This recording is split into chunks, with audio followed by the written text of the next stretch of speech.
배움과 나눔 미래를 꿈꾸는 평생 학습 도시 우리 동구. 안녕하세요. 마마뮤님 반갑습니다. 네, 반갑습니다. 저희 또 만나네요. 그러게요. 지난 시간에 정말 오페라에 대한 기본적인 지식을 알려주셔가지고 네. 제가 이제 자신감이 좀 생겼어요. 다행이네요. 오페라를 보러 가도 되겠다. 네, 네. 너무 다행입니다. 네, 제가 지난 시간에 이제 오페라 얘기해드리고 또 이제 뮤지컬이 오페라하고 어떻게 다른지 비교를 해드렸었어요. 네. 그래서 오늘은요, 실제 이제 그 다름을 조금 인지한 상태에서 두 이제 오페라에도 있고 뮤지컬에도 있고 똑같은 작품인데 이렇게 다른 게 있어요. 그래서 그 작품 이야기를 나눠보면서 조금 그 차이를 한번 얘기를 나눠보면 재밌을 것 같아서 와, 준비했습니다. 좋은데요? 네. 그런 작품이 있다는 것도 몰랐어요. 많이들 모르세요. 네. 네. 그래서 보면은 뮤지컬 같은 경우 보면은 오페라에서 모티브로 가져온 작품들이 몇 개가 있어요. 네. 네, 그래서 알고 보면 그게 같은 작품이었구나. 네. 그러니까 오마주가 아니라 직접적으로 네, 가져오는 것들이 있습니다. 신기하다. 네, 오늘 나누고자 하는 작품이 바로 대표적인 그런 경우예요. 네. 그래서 이게 어떤 작품이냐면 오페라 나비 부인과 뮤지컬 미스 사이공입니다. 와, 네, 미스 사이공 저 봤어요. 굉장히 유명하잖아요. 네. 저 브로드웨이에서 봤어요. 멋진데요? 이거 되게 신기하다. 아, 네. 제가 그 임신했을 당시였는데 네. 그때 남편 따라 해외에 있었어요. 남편 그러셨구나. 파견 근무 네네. 가서. 근데 그때 이제 돈 없고 이렇게 쫄쫄쫄쫄 이렇게 손가락 빨던 시절 서부에 있었는데 네. 마침 남편이 동부로 출장을 간다는 거예요. 네. 근데 출장 가면 남편 티켓이 나오잖아요. 비행기 티켓. 숙소도 그러네요. 나오잖아요. 네. 제 비행기 티켓만 끊으면 되는 거예요. 좋네요. 임신 8개월에. 그러나 기회를 놓치지 않으시는 민첩함. 네. 그래서 가서 그때 꼭 봐야겠다 하고 뮤지컬 하나를 보자 하고 봤던 게 미스 사이공이거든요. 너무 멋진데요. 아무것도 모르고 봤는데. 그래도 너무 좋죠. 그때 충격이 뭐였냐면 그 네. 당시 한국 뮤지컬을 몇 개를 보긴 봤는데 네. 지금 우리나라 뮤지컬 대단하잖아요. 맞아요. 네. 근데 그때만 해도 무대 장치나 이런 게 아무래도 조금 근데 무대 장치가 일단 스케일이 다르죠. 헬리콥터가 위에서 내려왔어. 이건 뭐지? 무대 헬리콥터가 진짜 맞아요. 내려와. 네. 그러고 그 뮤지컬 네. 배우들의 그 성량과 그 엄청나서 너무 멋지죠. 네, 그래서 그때 놀랐던 기억만 하네요. 스토리 기억 안 나요. 무대만 기억나. 그거라도 남았으니. 미스 사이공이 좋은 넘버들이 너무 많죠. 음악이 너무 좋아요. 네. 다시 기회가 되시면 한번 다시 보고 싶어요. 너무 좋아요. 네. 네. 그래서 한번 비교를 하면서 얘기를 나눠볼게요. 네. 그 오페라 나비 부인은요. 이탈리아가 낳은 정말 최고의 오페라 작곡가죠. 푸치니가 쓴 작품입니다. 푸치니. 네. 근데 이제 나비 부인은 푸치니가 1904년에 이태리 라스칼라 극장에서 초연을 올린 작품인데요. 이 작품의 음악을 쭉 들어보면요. 일본의 나가사키를 배경으로 한 게이샤 이야기예요. 네. 그래서 이제 그런 만큼 일본 음악의 색깔 굉장히 곳곳에 잘 담아놨거든요. 푸치니가 그거를 다 이렇게 받아들여서 그걸 녹여놨.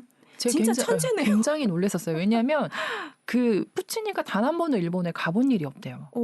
당시에 뭐 어떤 방법으로 그 음악을 좀 접해봤는지 모르겠는데 굉장히 그 일본 스타일의 음악을 잘 섞어놔서 제가 들으면서 굉장히 놀랬었던 기억이 나거든요. 그래서 천재 작곡자들은 뭐 다 이유가 진짜 있구나. 대단하다. 네. 그리고 푸치니 하면 저기 저 고대에 계신 분인지 마치 그런 것 같은 느낌인데 1904년? 1900년도 초반까지 네. 생존해 계셨던 분이죠. 네. 그렇습니다. 그래서 이제 이 작품 전체 내용을 좀 보시면요. 네. 1900년대 나가사키를 배경으로 하는데 그 15살이 된 게이샤 초초상의 이야기를 다루겠어요. 어리다. 초초상, 그쵸, 어리죠. 이제 이 사람이 나비 부인인데요. 네. 그 당시 나가사키에 미군들이 주둔해 있었어요. 근데 이제 초초상은 나비 부인은 중매쟁이에 의해서 미군이었던 핑커톤과의 만남을 갖게 됩니다. 그리고 사랑에 빠졌죠. 어머. 15살 소녀가 멋진 미국 아저씨 보고 사랑에 빠졌어요. 그래서 그와 혼인해서 아이까지 낳게 돼요. 어머. 네. 그런데 그 이후에 핑커톤이 미국으로 돌아갑니다. 그리고 초초상을 두고요? 네, 두고 돌아갔어요. 우와. 네, 근데 이제 미국에 가서 케이트라는 미국 여성과 결혼을 해서 가정을 이루고 살아요. 그래서 아무튼 그랬는데 나비 부인은 언젠가는 그가 돌아올 것이다 하면서 오매불망 이제 남편을 기다리면서 하루하루를 살아갑니다. 그런데 어느 날 핑커톤이 일본으로 돌아온다는 소식을 들어요. 그래서 이제 너무 설레는 나머지 막 꽃단장을 하고 막 그냥 기다리고 있는데 네. 그녀의 눈앞에 나타난 거는 핑커톤과 그의 부인 케이트였어요. 네, 그래서 그들이 돌아온 이유는 이거였습니다. 내가 내 아이를 데려가서 좀 더 좋은 환경에서 잘 키워줄게. 라면서 아이를 데려가려고 온 거였어요. 그럼 케이트도 그걸 그 사실 알고 네, 알고 온 거죠. 그래서 이제 이에 너무 좌절한 나비 부인은 막 슬퍼하다가 아이를 보내야겠다라고 결심을 하고요. 아이를 방에서 내보낸 다음에 조용히 혼자서 자결을 해요. 네. 그래서 좀 굉장히 안타까운 결말인데 이제 이번에는 조금 미스 사이공 이야기를 하면서 비교를 해볼게요. 네. 이 작품 같은 경우는 1989년에 그 뮤지컬 작곡자들인 미셸 쉔베르그와 알랭 부브릴이 그 나비 부인의 플롯을 따다가 가져다가 만든 작품이에요. 그래서 이제 처음에 영국의 웨스트엔드에서 초연이 됐고요. 91년도에 뉴욕 브로드웨이에 입성을 했습니다. 그래서 스토리 구조는 나비 부인하고 똑같아요. 근데 그 배경이 베트남전으로 옮겨갔다는 게 차이점이에요. 네. 그렇구나. 네.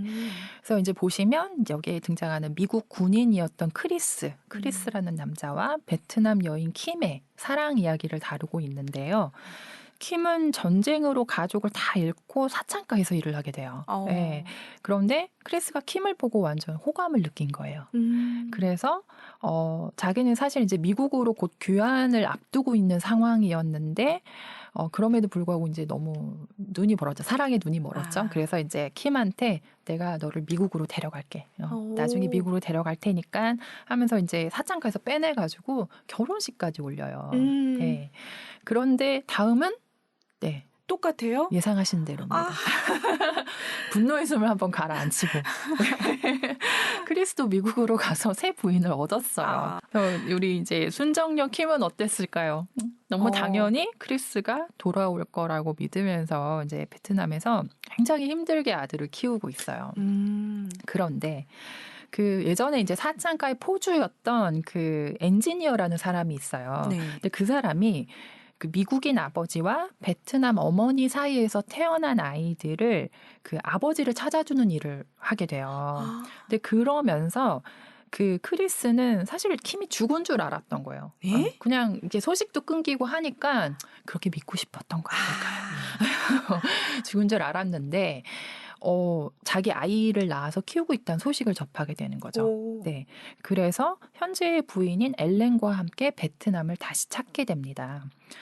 근데 이제 찾아온 그들을 보고 킴이 절망했겠죠. 와이프로 데리고 나타났으니까요.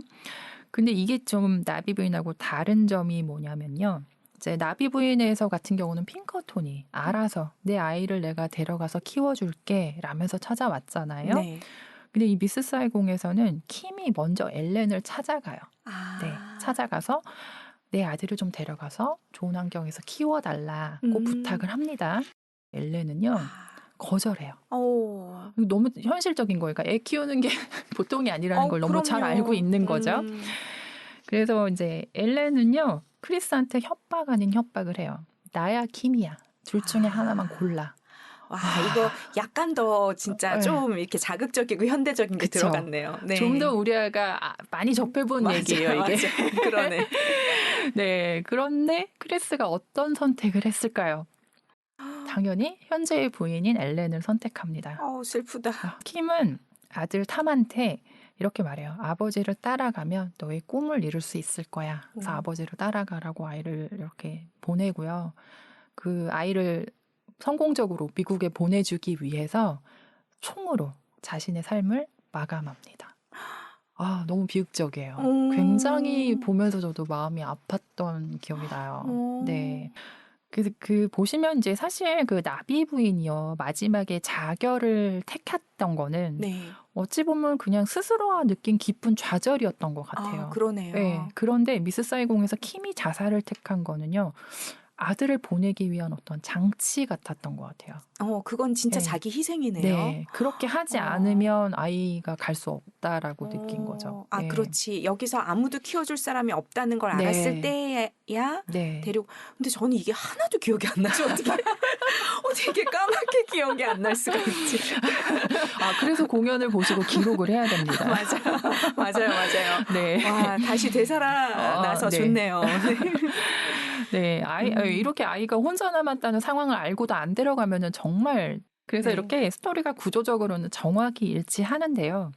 이렇게 보시면요. 1900년대 초반의 여성상과 그 40여 년이 지난 후에 여성상이 정말 다르게 진화했다라는 걸 보여주고 있어요. 그러네요. 네, 그래서 나비 부인 같은 경우는 정말 순종적이었잖아요. 네. 남편이 다른 여자 데리고 나타났는데 화도 못 내. 머리채 한번 붙들지도 못해. 맞아. 그러니까 너무 순종적으로 막 그냥 혼자 슬퍼하고 그 상황을 받아들인 거잖아요. 근데 지금 보시면요. 그나마 아들을 책임지겠다면서 이제 데려가겠다고 한 핑커톤은 인간적이에요. 맞아. 네. 그리고 그 아내도 데려가겠다고 같이 맞아요. 와가지고. 굉장히 아름다운 네. 사람들이에요. 그러니까요. 그런데 미스 사이공의 크리스는요. 아들의 존재는 인정하되 물리적으로는 나는 양육을 맡아줄 수는 없어. 그러니까 킴이 아이를 잘 키울 수 있도록 내가 경제적인 뒷받침은 해줄게라고 자처했지만 거기까지가 책임의 경계였던 거예요. 네. 그러니까 이 크리스와 엘렌이 굉장히 전형적인 자본주의형 부부였다 한다면 네. 킴 역시도 사실 그에 뒤지지 않는 행동파 신여성이었어요. 그러네요. 네, 아들의 인생을 더 낫게 만들어주기 위해서 스스로가 장애물이 되지 않겠다라는 일념으로 그냥 목숨을 버렸잖아요.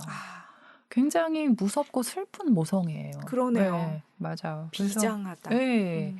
그래서 저는 이 두 작품을 비교하면서 이걸 만약에 요즘 현대판으로 뮤지컬이나 오페라 같은 걸 만들면 어떻게 될까라고 한번 상상을 해봤어요. 오, 재밌다. 요즘 여자들 세잖아요. 맞아. 우리 센케 언니들이 막 드라마에도 많이 등장하는데 네. 동일한 얘기를 요즘 스타일로 한다면 막 진짜 막장 드라마 하나 나올 것 같은 거예요. 머리채 잡나요? 그렇죠. 잡아야죠. 기본이죠. 거기다 김치 싸대기 날려야죠. 그렇죠. 막 김치 싸대기 올리고 머리채 잡고 막 고음을 막 내질러야 되지 않을까요? 어떻게 네가 감히 막 이러면서 이거 뮤지컬 되나요? 되지 않을까? 망하려나요? 아니면 현대 여성들은 그럴 것 같아요. 돌아오지 않는 남자를 애초 기다리지 않을 수도 있을 것 같아요. 그렇죠? 네, 그럴 수도 있을 것 같고 아니면 오히려 돌아오지 않는 남자를 찾아내서 처절하게 복수를 해주던가. 네, 그럴 수 있을 것 같아요. 그러네. 오, 여러 가지가 가능성이 열려 있네요. 네, 시대가 변하면서 여성상들이 많이 달라지고 있어서 충분히 가능한 얘기가 아닌가 싶어요. 오, 또 새로운 해석의 뮤지컬이 나올 수도 있겠다. 그렇죠. 네. 관심 있으신 분들 시나리오를 쓰시고. 네, 그래서 이 두 작품을 들어보시면요, 사실 음악이 정말 다 좋아요. 이 나비 부인 정말 음악이 아름답고요.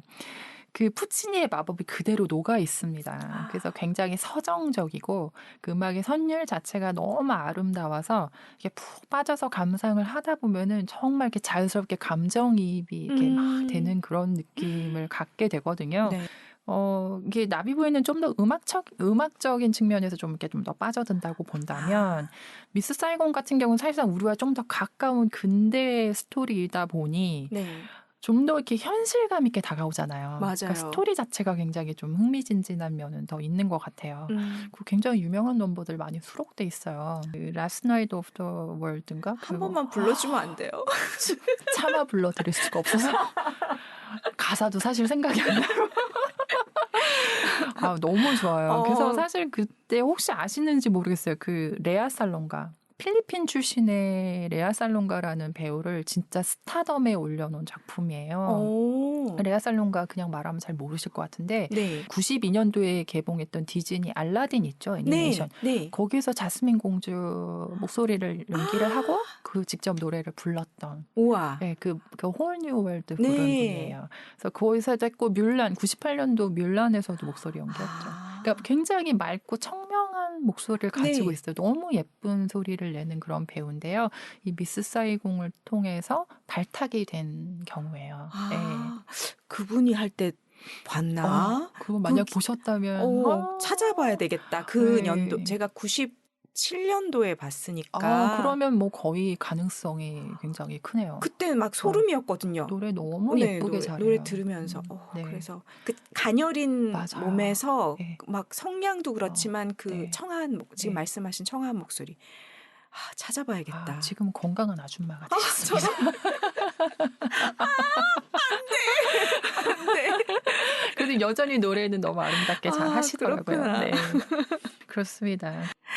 그러면 여러 가지 노래 중에서 혹시 기억에 남거나 정말 이거는 명곡이다 하는 거 있으면 좀 알려주세요. 곡을. 네네. 사실 제가 언급하긴 했는데 이 미스 사이공이 들어보면 전반적으로 좋긴 좋은데 네. 저도 지금 한 가지가 굉장히 기억이 딱 분명하게 남아 있어요. 그래서 네. 제가 정말 제일 좋아하는 그 곡이 아까 말씀드린 그 Last Night of the World인데 이게 지금 킴이랑 크리스가 부르는 듀엣이거든요. 근데 되게 아름다워요, 진짜. Last Night of the World. 네. 세상의 마지막 날. 네. 세상의 마지막 날 둘이 너무 사랑한다고 막 이런 내용인데 진짜 아름답습니다. 미국 가기 전인 거죠? 그렇죠. 결혼식하고 네 그렇습니다. 네. 그 가장 아름다울 때가 많네요. 그렇죠, 맞아요. 네. 그러고 이 사람이 그러니까요. 그 눈에서 안 보이면 멀어진다는 말이 진리인가 봐요, 진짜. 그럴 수 있을 것 같아. 호르몬 얼마 못 가니까요. 맞아요, 그렇습니다. 네, 그리고 나비 부인에서도 혹시 네, 그 나비 부인에 나오는 아리아 정말 유명한 게 그 어떤 개인 날이라는 곡이 있어요. 네네. 근데 이 곡 같은 경우는요, TV 광고에서도 많이 접하셨어요. 그래서 아마 듣는 순간 이거 하실 거예요. 찾아 들어봐야겠다. 네, 그래서 이게 뭐 자동차 광고 같은데 많이 나왔던 것 같아요. 네. 자동차를 빛내줬겠군요. 그렇죠. 내용하고 전혀 무관한 자동차가 등장하죠. 네. 오페라 코칭 하실 때 혹시 이런 음악들을 이제 가수들이 부를 때 뭔가 미세한 차이들이 있잖아요. 사람마다 다르죠. 각자의 색깔들도 있고. 그러나 이제 음악 감독, 지휘자, 그러니까 지휘자가 원하는 그 방향이 분명히 있어요. 그럼 이제 좀 그럴 걸 따라서 하게끔 얘기를 해줘야 되죠. 해줘서 그냥 잘 따라오나요? 개성 강하고 고집 있으신 분들은 힘든 경우도 있어요. 자기 거 되게 이 성악가들이 되게 자존심이 되게 세요. 왜냐? 일반적으로 음악을 연주하시는 분들은요, 악기가 그러니까 나 말고 악기란 존재가 옆에 있잖아요. 그렇죠. 그러니까 만약에 내가 조금 실수를 해도 탓을 할 상대가 있는 거예요. 그러네. 오늘 악기가 좀 이랬어. 이럴 수 있잖아요. 근데 성악가들은 내 몸이 악기잖아요. 맞아. 그래서 만약에 거기 조금 소리가 뭐 이랬어라든가 뭐 어떤 지적을 하면은 자기 본인이 공격을 받고 있다고 생각을 해요. 내 몸이 악기다 보니까. 맞아. 그래서 좀 되게 조금 더 민감한 경향은 있어요. 그럴 수 있겠네요. 그래서 내 스타일을 고수하겠다라는 분들, 그러니까 특히나 사실 조금 굉장히 잘 나가는 유명한 성악가 분들은 그런 게 사실 좀 더 심하고, 그리고 그런 분들한테는 감히 뭐라 말씀 못 드리죠. 하시겠다는 대로 하게 해야죠. 그렇구나. 워낙 잘 하시니까. 알아서 잘 하시는 걸로 그런 차이가 좀 있습니다. 음악을 한번 들어봐야겠다는 생각이 들고, 그럼 오페라의 나비 부인하고 미사이공, 뮤지컬의 미사이공하고 비슷한 플롯을 가져가잖아요. 근데 음악은 어떤가요? 두 개가 많이 다른가요? 다르죠. 그러니까 들었을 때 느낌 당연히 너무 다르고요. 그 푸치니 오페라가 그러니까 독보적으로 다른 오페라들과 조금 구분되게 정말 푸치니의 컬러가 있긴 해요. 되게 서정적이고 노래를 싹 빼고선 음악 반주만 들어도 와, 어떻게 이렇게 좋을 수 있어라고 네. 느낄 만큼 굉장히 그 완벽한 오케스트라 파트를 가지고 있어요. 그래서 그런 좀 그런 게 있고 이제 미스 사이공 같은 경우는 아무래도 조금 더 현대의 컬러를 진하게 갖고 있죠. 그러니까 좀 약간 대중음악 스타일을 더 많이 담고 있고, 네, 그러니까 역시 미스 사이공도 조금 일반 다른 뮤지컬들과 비교할 땐 좀 더 서정적인 면을 많이 갖고 있는 것 같긴 해요. 근데 어쨌든 두 개를 놓고 비교했을 때 그냥 들어서 굉장히 명확하게 그 시대적인 차이가 정말 딱 보이는 그렇겠어요. 네, 그런 것들이 있죠. 네. 뮤지컬과 오페라의 가수들이 만일에 서로의 노래를 바꿔 부른다면 어떻게 될까? 네. 제 생각에 뮤지컬 배우들이 오페라의 컬러를 내기는 조금 어려울 거라고 생각해요. 그러니까 전문적으로 뭐 성악가 출신 배우들도 있다고 말씀드렸었는데 뭐 하려면 하시겠지만 그러니까 일반 그냥 뮤지컬 배우가 오페라의 색깔을 내는 건 사실 어렵고요. 오페라 가수가 뮤지컬을 부른다? 할 수는 있어요. 그런데 약간 이런 건 있어요. 노래하시는 분들이 그렇게 표현하는 걸 들었는데 뮤지컬을 많이 불러서 목이 좀 상한다. 라는 표현하시는 걸 들었어요. 그러니까 이게 전문 성악 같은 경우는 이 목에서 부르는 소리가 아니잖아요. 그쵸. 내 몸이 울림통이고 이게 이렇게 전반에 걸쳐서 이렇게 뭐라고 그럴까요? 이렇게 쭉 안에서부터 나오는 소리인 건데 뮤지컬 같은 경우는 어쨌든 대중음악 컬러를 많이 가지고 있다 보니 뭐 생목으로 보시는 분도 있고 네. 좀 더 이렇게 힘을 써서 막 이렇게 지르는 소리를 내는 경우가 많거든요. 네. 그래서 아마 오페라 가수들한테 하라고 그러면 그다지 안 좋아할 것 같아요. 목이 상할 수 있어서. 그렇군요.